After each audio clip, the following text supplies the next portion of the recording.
चरखू, ओ चरखू, उठ जा मेरे लाल, सुबह हो गई है, आज तुझे काम पर भी जाना है।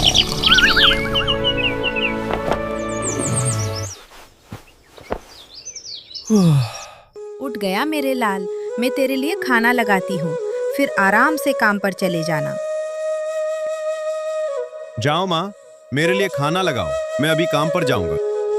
खाना खाने के बाद चरखू की माँ उसे रास्ते के लिए लड्डुओं का एक डिब्बा देती है और कहती है जब भूख लगे तो बैठकर खा लेना। और फिर चरखू घर से कमाने निकल जाता।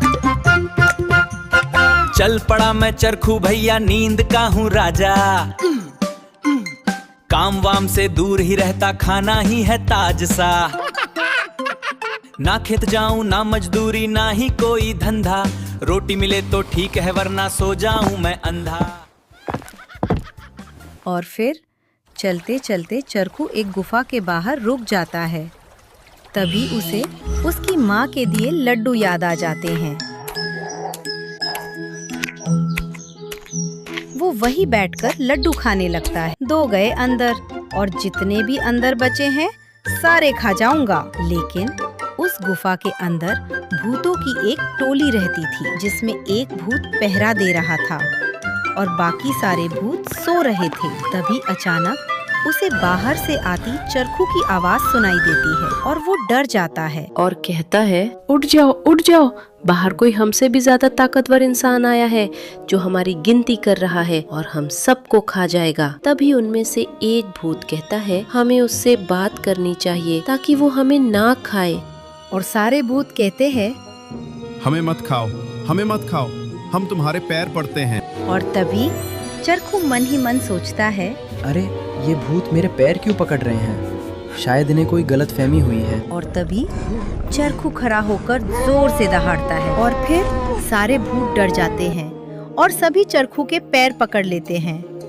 हमें मत खाओ, हमें मत खाओ। और फिर चरखू बोलता है, ठीक है, मैं तुम्हें नहीं खाऊंगा। अपनी जान बचानी है तो तुम्हें मेरी बात माननी होगी। और फिर चरखू कहता है, जाओ अपनी गुफा से सोना और जंगल से लकड़ियां लेकर आओ। और फिर सारे भूत सर झुकाकर उसकी बात मान जाते हैं। फिर आगे आगे चरखू चलता है और पीछे पीछे सिर पर लकड़ियां और सोना लिए भूत चलते रहते हैं। चरखू को भूतों के साथ गांव में आता देख पूरा गांव डर जाता है। घर पहुंचते ही चरखू अपनी माँ से कहता है, लो माँ, तुम मुझे हमेशा आवारा समझती थी ना, ये सोना और लकड़ियां अंदर रख दो।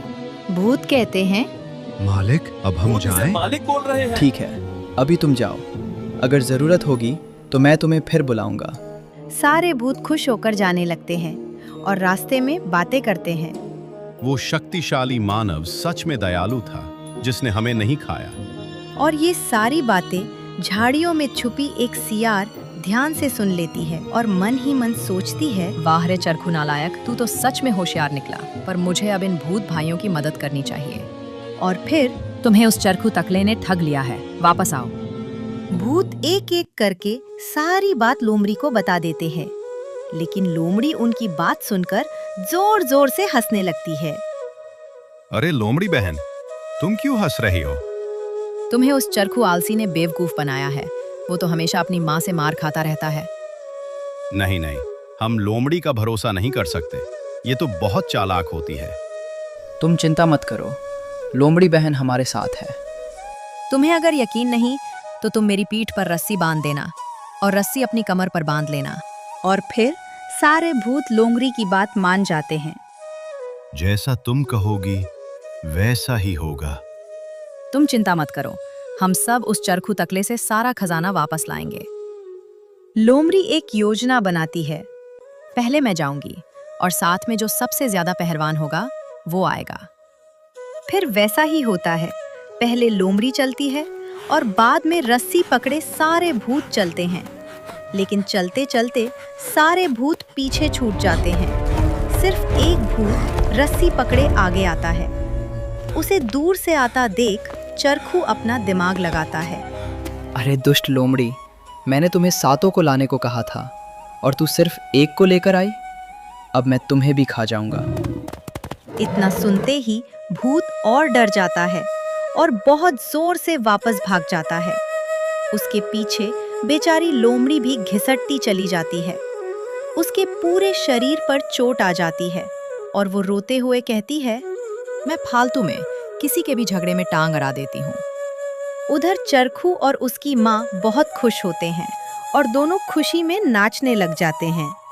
तूने अब अकल का इस्तेमाल किया है। मुझे तुझ पर नाज है मेरे लाल।